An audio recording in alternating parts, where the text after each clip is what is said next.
Hello guys, magandang araw sa ating lahat. So tamang proseso po ng roaming ng SIM card natin, mapa-smart o Globe man yan. So ito ang tamang gawin. So dalawang paraan po, pinaka mabuting gawin.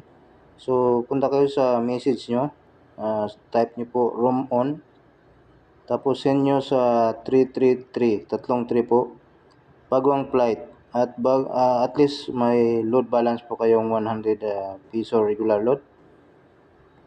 So yan, send nyo yan. So pangalawang paraan, punta kayo sa dial nyo, asterisk 143 number sign, click nyo yan. So dito guys, number 13 piliin nyo, roaming and international. Then click number 1, type nyo po number 1 and send po.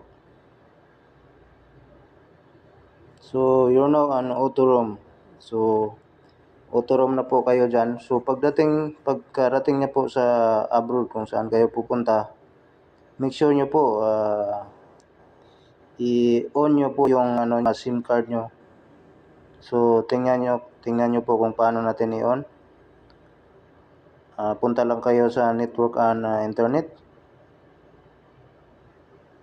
So dito guys, SIM card and mobile network, click natin. So ayan.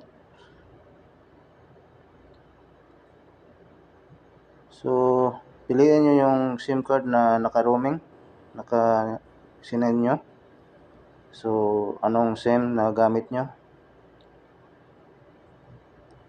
So dito guys, enable SIM card, on nyo lang yan, yung naka-blue.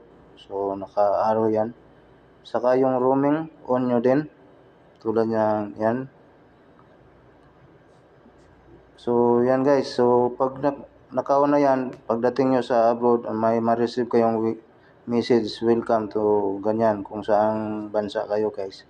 So napapansin nyo guys, so click nyo yung automatic select network. So napapansin nyo may R yun sa akin kasi naka-roaming na ako dyan. So yan guys, madali lang paraan, dalawang paraan lang po pinaka-importante. Make sure po na nasa Pinas pa lang. So please subscribe, like and share po sa channel natin.